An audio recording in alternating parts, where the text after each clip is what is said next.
का प्रतिष्ठित school don Bosco school, जो कि एफिलिएटेड है सीबीएसई से, जहां 10+2 तक के बच्चों को उच्चतम शिक्षा प्राप्त करते हैं। आपको बता दें, बीवी पाकर दरभंगा में कई वर्षों से प्रतिष्ठित स्कूल डॉन बॉस्को स्कूल में नए सत्र में आरंभ है।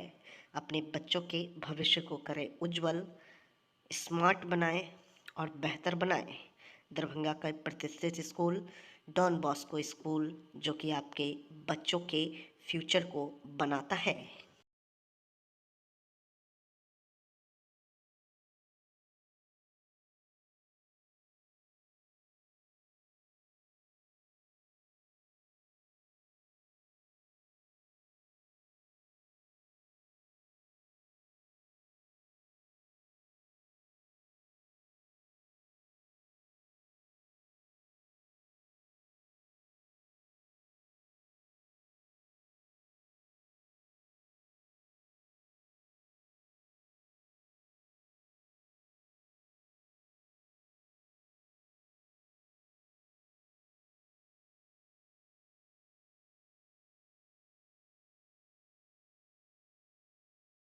दरभंगा आरएसएस पर टिप्पणी को लेकर उपमेयर का पुतला फूंका। दरभंगा हायाघाट विधानसभा के बहेड़ी प्रखंड के जखरा चौक पर रविवार को दरभंगा नगर निगम की उपमेयर नाजिया हसन का पुतला फूंका गया। कार्यक्रम का नेतृत्व भाजपा किसान मोर्चा के प्रदेश प्रवक्ता अश्विनी यादव ने किया। प्रदर्शन में भाजपा और आरएसएस समर्थकों की बड़ी संख्या में मौजूदगी रही। 4 दिन पहले नाजिया हसन ने अपने सोशल मीडिया पर एक पोस्ट लिखा था। उन्होंने लिखा, हम लोग हिंदू भाई से उतनी ही स्नेह रखते हैं जितनी मुस्लिम भाई से। हम लोग पाकिस्तान से उतनी ही नफरत करते हैं जितनी आरएसएस से, क्योंकि दोनों टू नेशन थ्योरी के समर्थक रहे हैं। इस पोस्ट के बाद भाजपा और आरएसएस कार्यकर्ताओं में नाराजगी फैल गई। पोस्ट सोशल मीडिया पर तेजी से वायरल हुआ। रविवार को विरोध में प्रदर्शन हुआ। किसान मोर्चा के प्रदेश प्रवक्ता अश्विनी यादव ने कहा कि नाजिया हसन का बयान उनकी मानसिकता को दर्शाता है। संघ का अपमान देश बर्दाश्त नहीं करेगा। उन्होंने कहा कि नाजिया हसन भारत में रहकर पाकिस्तान की मदद कर रही है। अगर सही से जांच हो तो वो पाकिस्तान की एजेंट भी हो सकती है। उन्होंने सरकार से मांग की कि नाजिया हसन की गतिविधियों की जांच कराई जाए। उन्होंने कहा कि नाजिया हसन के हिंदुओं को लेकर दिए गए बयान हमेशा विवादास्पद रहे हैं। उन्हें उचित दंड मिलना चाहिए। पुतला दहन के दौरान विधायक रामचंद्र प्रसाद ने कहा कि नाजिया हसन ने राष्ट्रीय स्वयंसेवक संघ जैसे देशभक्त संगठन के खिलाफ आपत्तिजनक टिप्पणी की है। उन्होंने कहा कि यह पाकिस्तान की भाषा है जो भारत में नहीं चलेगी। विधायक ने कहा कि नाजिया हसन को सार्वजनिक रूप से माफी मांगनी चाहिए। अगर माफी नहीं मांगती है तो अंजाम गंभीर होगा। उन्होंने कहा कि जैसे पाकिस्तान में घुसकर ऑपरेशन सिंधु किया गया था, वैसे ही कार्रवाई यहां भी हो सकती है। प्रदर्शन में विधायक रामचंद्र प्रसाद के साथ मंडल अध्यक्ष राजीव सिंह, पूर्व मंडल अध्यक्ष शिव शंकर सिंह, नवीन चौधरी, प्रवक्ता पारस चौधरी, किसान मोर्चा मंडल अध्यक्ष रणधीर झा, पंकज सिंह, पूर्व महामंत्री त्रिलोकीनाथ राय, सहकारी समिति सदस्य रविंद्र शर्मा, गुलजारी शाह, मंडल अध्यक्ष मुकेश सिंह, टैक्स अध्यक्ष आनंद सिंह, जितेंद्र मांझी, चितरंजन सिंह, मुकेश सिंह खरारी, चंद्रावली झा, गणेश सिंह और विजेंद्र झा मौजूद रहे। श्रद्धांजलि देता हूँ। जब से मैं राजनीति में आया हूँ, तब से एक गार्जियन के रूप में अमरनाथ जी और मोहन जी हमेशा हमारा मार्गदर्शन करते रहे। और जब हमसे कोई गलती होता था तो एक बार जरूर आके हमको समझाते थे कि आप जो है ऐसे कीजिए और इस रास्ते से चलिए। तो इनका जो है योगदान मेरे राजनीतिक जीवन में बहुत अहम रहा है। इस राजनीतिक जीवन में एक तरह से हमारे गुरुदेव रहे हैं अमरनाथ जी, और इनका मार्गदर्शन के कारण ही आज जो है हम प्रदेश में प्रवक्ता रहे। क्योंकि इन दिनों इनका तबीयत अचानक खराब हो गया, उस समय हम प्रधानमंत्री के कार्यक्रम के सह प्रभारी थे औरंगाबाद जिले में, तो उसमें व्यस्त थे। पर जैसे छुट्टी मिला वहाँ से मैं सीधे आके कल जो है इनके यहाँ गया और इनके परिवार को जो ढाढ़स बंधाने का काम किया। और मैं फिर से इनको जो अमरनाथ जी को और मोहन जी को श्रद्धांजलि अर्पित करता हूँ। बहुत यहाँ पुतला दहन किए आप लोग, क्या कहेंगे? देखिए, सबसे पहले तो मैं आपके चैनल के माध्यम से कहना चाहता हूँ कि दरभंगा के डिप्टी मेयर नाजिया हसन को शर्म आना चाहिए कि संघ के विषय में जो है इनकी इतनी ओछी मानसिकता है, इनकी ओछी मानसिकता को दर्शाता है। और जिस प्रकार इन्होंने कहा कि मुस्लिम और हिंदू भाई भाई है, एक तरफ हिंदू को भाई बोलते हैं और दूसरी तरफ ये संघ का जो है अपमान करते हैं, यह अपमान पूरा हिंदुस्तान नहीं सहेगा। और उनको मैं एक बार फिर से बार बार जो है इनका जो स्थिति है, अब बार बार हिंदुओं के प्रति जो ये अपना बयान देती है किसी दबाव में, चाहे क्या बोलते हैं, इनकी ओछी मानसिकता के कारण मैं इनको आगाह करना चाहता हूं कि अभी भी सुधर जाए, नहीं तो इनका परिणाम जो है आगे अच्छा नहीं होगा। ठीक है, नाजिया हसन जो है ये भारत में रहती है, भारत का खाती है, गुण गाती है पाकिस्तान का। ये सिर्फ दिखाने का बात है कि मैं पाकिस्तान को नहीं पाकिस्तान को ये मदद करने का काम कर रही है इनडायरेक्टली रूप से। हमें कहीं ना कहीं लगता है कि अगर सही से जांच कराया जाए तो ये आईएसआई का एजेंट भी हो सकता है, क्योंकि विगत कुछ दिनों पहले भी जो है आईएसआई का एजेंट जो है दरभंगा में कुछ पकड़ाया था। इनका कहीं ना कहीं मैं सरकार से दरख्वास्त करना चाहता हूं कि इनका जो है प्रॉपर जांच कराया जाए और इनको देखा जाए कि ये आईएसआई का एजेंट तो नहीं है, क्योंकि इनकी बार बार जो मानसिकता है, बार बार जो बयान है हिंदुओं के प्रति जो है हमेशा विवादास्पद रहा है। इसके लिए जो है मैं कानून से भी ये करना चाहता हूं कि इसे उचित दंड। बिहार में डोमिसाइल नीति लागू करने की मांग तेज, छात्रों का जोरदार प्रदर्शन। सरकारी नौकरियों में स्थानीय युवाओं को प्राथमिकता देने की उठी मांग, पारदर्शिता और समयबद्ध बहाली की भी अपील। बिहार में सरकारी नौकरियों में स्थानीय युवाओं को प्राथमिकता देने की मांग को लेकर छात्र संगठनों का आक्रोश एक बार फिर सड़कों पर देखने को मिला। शनिवार को दरभंगा समेत कई जिलों में बड़ी संख्या में छात्र सड़कों पर उतरे और डोमिसाइल नीति को लागू करने की पुरजोर मांग की। प्रदर्शन कर रहे छात्रों का कहना था कि बिहार लोक सेवा आयोग बीपीएससी द्वारा आयोजित शिक्षक भर्ती परीक्षा टर्म में 100% सीटें बिहार के डोमिसाइल धारकों के लिए आरक्षित की जानी चाहिए। साथ ही अन्य सरकारी नौकरियों में कम से कम 90% हिस्सेदारी बिहार के युवाओं को दी जानी चाहिए। छात्रों ने कहा कि राज्य की सरकारी नौकरियों पर पहला अधिकार बिहार के युवाओं का होना चाहिए, ताकि उन्हें रोजगार के बेहतर अवसर मिल सके। छात्रों ने नारेबाजी करते हुए सरकार से अपील की कि डोमिसाइल नीति को तुरंत लागू किया जाए और बाहरी अभ्यर्थियों के मुकाबले बिहार के युवाओं को वरीयता दी जाए। इसके साथ ही तकनीकी छात्र संगठनों ने परीक्षा प्रक्रिया में पारदर्शिता बनाए रखने, बहाली की समयबद्ध प्रक्रिया सुनिश्चित करने और किसी भी तरह की धांधली पर सख्ती से रोक लगाने की मांग की। छात्र संगठनों ने ये भी मांग की कि बीएड और डीएलएड पास अभ्यर्थियों को शिक्षक बहाली प्रक्रिया में समुचित स्थान दिया जाए। साथ ही इंटर स्तरीय बीएसएससी परीक्षा बीएसएससी को शीघ्र आयोजित कर युवाओं को प्रतीक्षा की स्थिति से मुक्त किया जाए। प्रदर्शन में शामिल छात्रों ने कहा कि यदि सरकार ने उनकी मांगों पर जल्द सुनवाई नहीं की तो आंदोलन और तेज किया जाएगा। छात्रों ने चेतावनी दी कि रोजगार को लेकर युवा पहले ही निराश हैं और अब यदि डोमिसाइल नीति नहीं लागू की गई तो यह अन्याय होगा। कैंडल मार्च निकालने का एक ही उद्देश्य है। हम लोग जितना भी देख रहे हैं ना, सैकड़ों के तादाद में ये लड़का लड़की, हम लोग सिस्टम के साथ आए हुए हैं दोस्त। सिस्टम ने हमें इस तरह से बेरोजगारी का लाठी मारा है कि हम लोग को विद्यालय में रहना चाहिए, अपना अध्ययन करना चाहिए, लेकिन ये बिहार सरकार हम लोगों को आंदोलन करने के लिए, कैंडल मार्च यात्रा निकालने के लिए बाध्य कर दिया है। कारण क्या है वो समझिए एमपी यादव के भाषा में। सर, जब 2022 में नीतीश कुमार जब उधर से इधर आए, इंडिया गठबंधन उस समय नहीं था, महागठबंधन राजद, जदयू, कांग्रेस, भाजपा माले, जब ये लोग आए तो शिक्षक भर्ती परीक्षा निकला, बहाली निकला, तो उसमें क्या था कि डोमिसाइल लागू था। माने बिहार के बहालियों में बिहारियों का ही हक होगा, उसके नौकरी में परीक्षा में उसी का अधिकार हो। लेकिन बिहार सरकार प्रधानमंत्री बनने के ख्वाब में बिहार से डोमिसाइल हटा दिया, जिसके कारण टीआरई 1 आया, ठीक है, टीआरई 2 आया, टीआरई 3 आया, बिहार पुलिस भी आया, दरोगा भी आया और अन्य बहाली आया। यदि पूरे को मिला दिया जाए टीआरई में केवल शिक्षक भर्ती परीक्षा में, तो सर बता रहा हूँ, आंकड़ा बड़ी दुख के साथ कहना पड़ रहा है, 1 लाख प्लस से अधिक बाहरी आकर बिहार में नौकरी कर रहा है। और हम लोग जो पढ़े लिखे हैं, मेहनत किए हैं, बिहार सरकार को टैक्स दिए हैं। बिहार को बनाने में हमारे बाप दादाओं का खून और पसीना लगा है, वो दूसरे को नौकरी दे दी है। दर की परीक्षा खत्म हो गया। हम लोगों ने TRE 1 के समय में भी कहा था कि सर डोमिसाइल लागू कीजिए, नहीं लागू हुआ।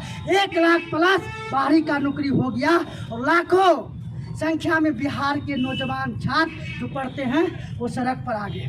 फिर से TRE 4 आने वाला है। ठीक है, हम लोग मांग करते हैं बिहार सरकार से, हुजूर अपना नींद खोलिए और हम बिहारियों का, हमारा जो अपने हिस्से का हक है वो हमें वापस दे दीजिए। हम आपसे सिंहासन नहीं मांग रहे हैं सर, हम अपने हिस्से का हक मांग रहे हैं ना। हमें ये दे दीजिए और हमें चैन से जीने दीजिए और आप भी अपनी ज़िंदगी, अपनी राजनीतिक सत्ता को सेकते रहिए। यही मांग करते हैं। TRE 4 से पहले STT हो, उसमें डोमिसाइल लागू हो। और दूसरा मांग है सर, बाहर वाले बहुत सारे फर्जी OBC, TWS, NCL, दिव्यांग पद ये सब बना कर सीधे घुस जा रहा है कैटेगरी में। बड़ी दुख होता है सर, बड़ी दुख होता है। इस सब का जांच करने का मांग करता हूँ। यदि ये मांग पूरा नहीं हुआ, फर्जी को बाहर नहीं निकाला गया, तो ये अभी सैकड़ों की संख्या में है। अभी बहुतों मेरा दोस्त सब, आज तो बारिश हो गया, नहीं तो हजारों की संख्या में आज सड़क पर उतरने वाला था, हजारों की संख्या में उतरता। मांग पूरा कीजिए, नहीं तो हम सड़क जाम करेंगे, चक्का जाम करेंगे, बिहार बंद करेंगे। और सिंहासन को ये जो देख रहे हैं क्रांतिकारी नौजवान इनकलाबी अपना सर पर कफन बांध कर निकला है, इनकलाब लाएगा, क्रांति लाएगा और आपको सिंहासन से उखाड़ फेंकेगा। MP यादव दरभंगा, MP यादव इन लोगों से बैठे। जलालगढ़ प्रखंड अंतर्गत भटेली गांव वार्ड संख्या 02 निवासी श्री परमेश्वर लाल दास जी के 28 वर्षीय पुत्र ललित कुमार, जो सरसी थाना में डाटा ऑपरेटर के पद पर कार्यरत थे, बीती रात संदिग्ध परिस्थिति में उनकी हत्या की आशंका जताई जा रही है। मृतक सरसी कोशी कॉलोनी में निवास करते थे। परिजनों द्वारा हत्या की आशंका जाहिर की गई है। इस दुखद घटना की जानकारी मिलते ही हम पूर्णिया GMCH पोस्टमार्टम कक्ष पहुंचे, जहां उन्होंने शोक संतप्त परिवार से मिलकर गहरी संवेदना व्यक्त की एवं पूरी घटना की विस्तृत जानकारी प्राप्त की। तत्पश्चात उन्होंने पूर्णिया IG से बातचीत कर यह स्पष्ट किया कि इस मामले में जो भी दोषी हैं, उन्हें किसी भी सूरत में बख्शा नहीं जाएगा और कड़ी से कड़ी सजा दिलाने की कार्रवाई की जाएगी। इसके लिए प्रशासन की ओर से जरूरी कदम उठाए जा रहे हैं। मौके पर अन्य जनप्रतिनिधि भी उपस्थित रहे। ये घटना अत्यंत पीड़ादायक है और पीड़ित परिवार को न्याय दिलाना हमारी प्राथमिकता है। मुजफ्फरपुर में घर डूब के कर दिया, 2 दिन पहले मारते मार दिया, उसके बाद इसको ही कर दिया। तो पूरा आप देख लीजिए ना स्थिति। तो हम तो कह ही रहे मार दिया।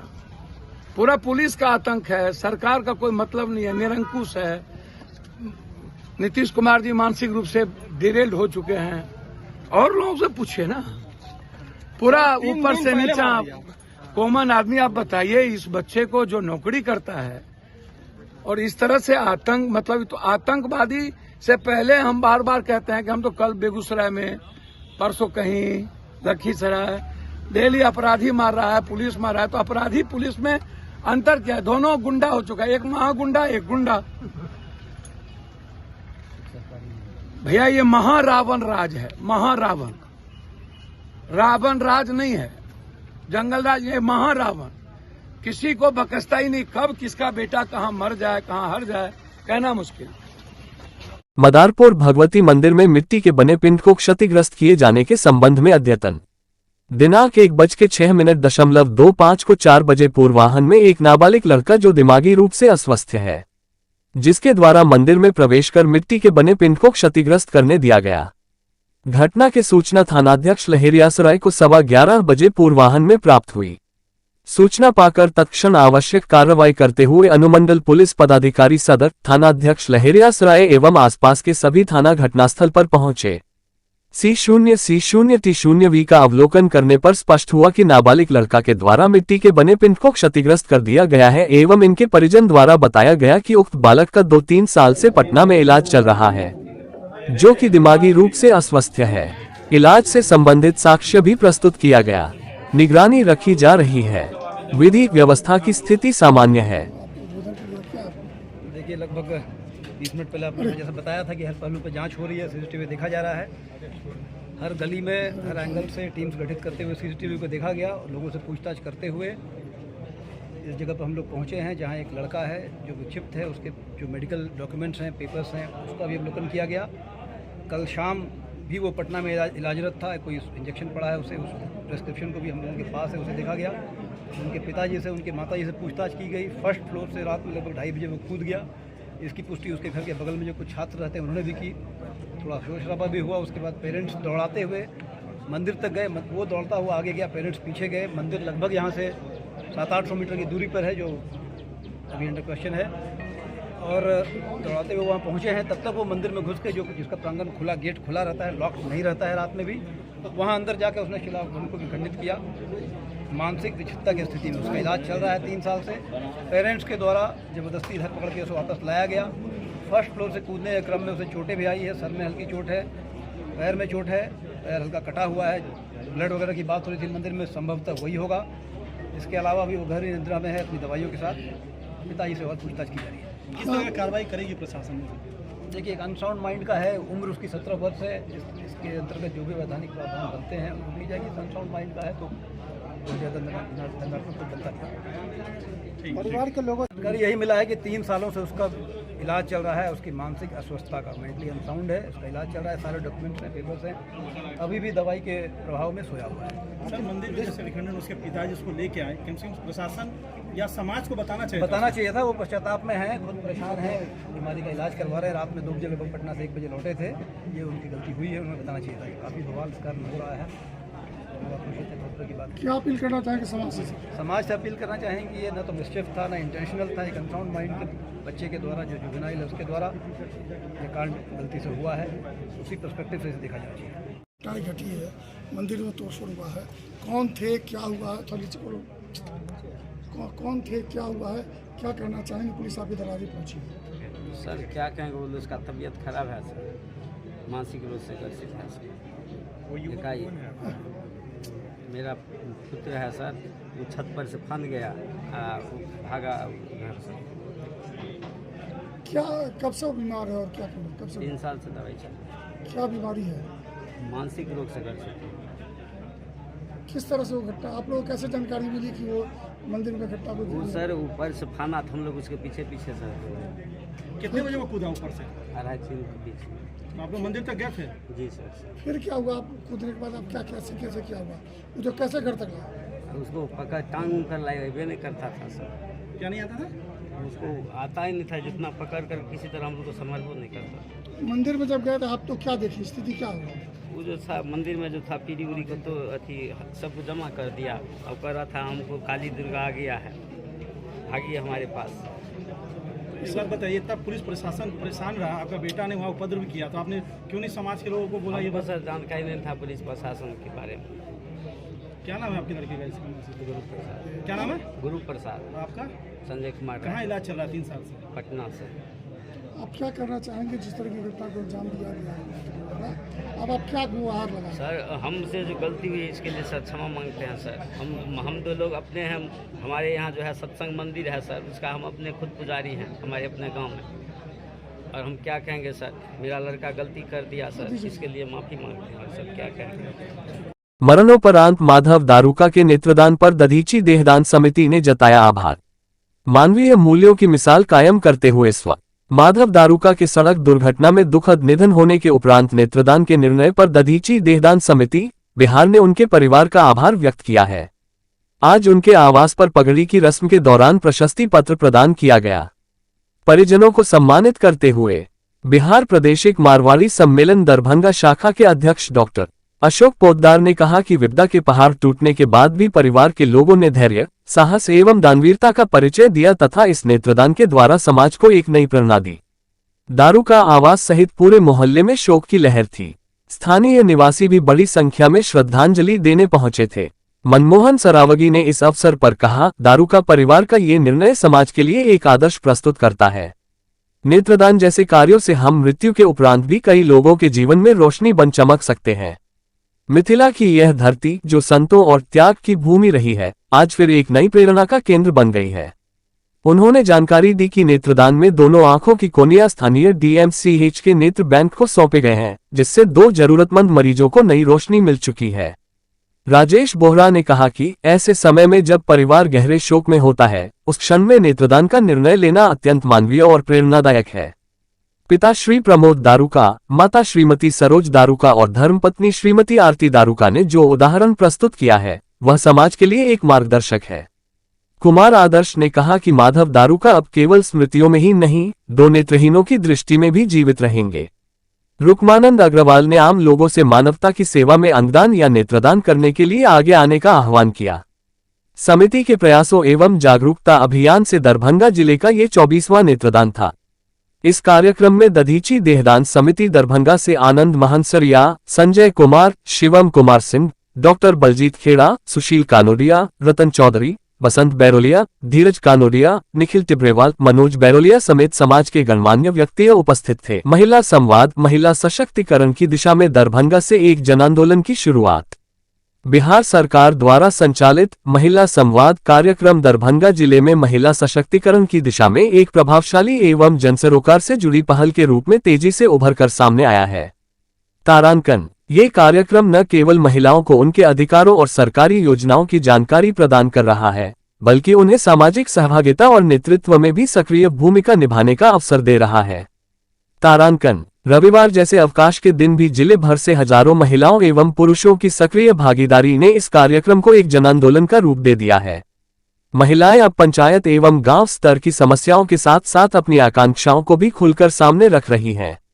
कार्यक्रम के अंतर्गत हर दिन पंचायत स्तर पर शिक्षा, स्वास्थ्य, जल जमाव, सिंचाई, रोजगार, वृद्धावस्था पेंशन, सोलर लाइट, सामुदायिक भवन और लघु कुटीर उद्योगों को बढ़ावा देने जैसे जमीनी मुद्दों पर चर्चा की जा रही है। तारांकन, क्षेत्र विशेष की समस्याओं को पहचान कर उनके समाधान की मांग भी महिलाओं द्वारा उठाई जा रही है। महिलाएं इस मंच पर अपने अनुभव, संघर्ष और सफलता की कहानियां साझा कर रही हैं। कई महिलाएं जीविका से जुड़कर आत्मनिर्भर बनी हैं और उन्होंने छोटे छोटे व्यवसाय शुरू कर अपने परिवार की आर्थिक स्थिति को सशक्त किया है। दरभंगा जिले के सभी प्रखंडों में कुल 25 महिला संवाद रथ संचालित किए जा रहे हैं। ये रथ प्रत्येक पंचायत में पहुंचकर वीडियो फिल्में, ऑडियो संदेश, सांस्कृतिक कार्यक्रम और समूह वार्ताओं के माध्यम से महिलाओं को सरकारी योजनाओं की जानकारी सरल एवं प्रभावशाली ढंग से दे रहे हैं। इसके साथ ही योजनाओं पर आधारित लघु फिल्मों का प्रदर्शन भी किया जा रहा है। कार्यक्रम के दौरान महिलाओं के बीच महिला आरक्षण नीति, मुख्यमंत्री बालिका पोशाक योजना, छात्रवृत्ति योजना, मुख्यमंत्री कन्या उत्थान योजना, मुख्यमंत्री कन्या विवाह योजना, मुख्यमंत्री नारी शक्ति योजना, सतत जीविकोपार्जन योजना, जीविका योजना एवं बिहार स्टूडेंट क्रेडिट कार्ड योजना जैसे कार्यक्रमों से संबंधित लीफलेट्स का वितरण किया जा रहा है। इन लीफलेट्स में योजनाओं की पात्रता, आवेदन प्रक्रिया और लाभों की जानकारी सरल भाषा में दी गई है, ताकि महिलाएं स्वयं आगे बढ़कर इनसे जुड़ सकें। साथ ही इसके अतिरिक्त माननीय मुख्यमंत्री श्री नीतीश कुमार द्वारा राज्य की महिलाओं के नाम भेजा गया प्रेरणादायक संदेश पत्र भी प्रत्येक पंचायत में पढ़कर सुनाया जा रहा है और लाभार्थियों के बीच वितरित किया जा रहा है। ये संदेश महिलाओं में उत्साह, सशक्तिकरण की भावना और राज्य सरकार के प्रति विश्वास को सुदृढ़ करता है। महिला संवाद कार्यक्रम से प्राप्त सुझावों और प्रतिक्रियाओं के आधार पर सरकार आगामी कार्य योजनाओं को और अधिक प्रभावी और सहभागी बनाने की दिशा में अग्रसर है। ये कार्यक्रम अब मात्र एक सरकारी पहल नहीं, बल्कि महिलाओं को नेतृत्व, आत्मनिर्भरता और निर्णय क्षमता की ओर ले जाने वाली एक परिवर्तनकारी यात्रा बन चुका है। नवगछिया पुलिस जिला के इस्माइलपुर प्रखंड अंतर्गत पश्चिमी टोला बिठा गांव निवासी शहीद संतोष कुमार यादव जी हवलदार के संपिंडन एवं शांति भोज कार्यक्रम में हम सम्मिलित हुए। इस अवसर पर हमने शहीद के परिजनों से मिलकर गहरी शोक संवेदना प्रकट की और उनके पुण्य स्मृति चित्र पर पुष्पांजलि अर्पित कर भावभीनी श्रद्धांजलि दी। शहीद संतोष कुमार यादव जी ने देश की सेवा करते हुए सर्वोच्च बलिदान दिया। हमने केंद्र और बिहार सरकार से मांग की कि शहीद के परिवार को शीघ्र एक सरकारी नौकरी तथा जो मुआवजा अब तक लंबित है उसे अविलंब प्रदान किया जाए। इसके साथ ही हमारी ओर शहीद संतोष कुमार यादव जी के नाम पर एक एम्बुलेंस समर्पित किया जाएगा, जो उनके नाम को सदैव जीवित रखेगी और क्षेत्र के लोगों की सेवा में समर्पित रहेगी। शहीद का ये बलिदान व्यर्थ नहीं जाएगा। उनके नाम, सम्मान और स्मृति को अक्षुण्ण बनाए रखने के लिए हम सदैव समर्पित रहेंगे। अब दरभंगा शहर में सुजुकी गाड़ी लेना हुआ आसान, शानदार माइलेज के साथ कम कीमत में आने वाली बाइक से लेकर स्कूटी के लिए मशहूर कंपनी सुजुकी एजेंसी का हुआ छोटा एकमी सैद नगर में ओपनिंग। जी हाँ, जापान की मशहूर कंपनी सुजुकी अब दरभंगा के लोगों के लिए किफ़ायती दर पर बेहतरीन गाड़ी उपलब्ध करवा रही है, जहां आप भी अब बेहतरीन माइलेज के साथ नया टेक्नोलॉजी वाला बाइक और स्कूटी ले सकते हैं। खासकर कम तेल में ज़्यादा माइलेज देने वाली प्रसिद्ध गाड़ी एजेंसी के ओपनिंग के शुभ अवसर पर अभी कंपनी के द्वारा विशेष ऑफर के तहत आप कम कीमत में पा सकते हैं। पता की बात करो तो Tej Shri Suzuki two wheeler showroom, छोटी एकमी सैद नगर। सुजुकी का भी अपना स्लोगन है और हम एज ए डीलर भी कमिट करते हैं लोगों से कि Suzuki sales, service and spare सबों में अव्वल है, रहेगा और किसी भी तरह की असुविधा कस्टमर को नहीं होगी। कस्टमर सेटिस्फैक्शन हमारा मोर मोटो है, एज ए डीलर कमिट कर रहे हैं। और ये सुजुकी का तो अपना ब्रांड है जो विश्व में एक विश्वसनीय नाम है, जो किसी से को बताने की जरूरत नहीं कि सुजुकी क्या।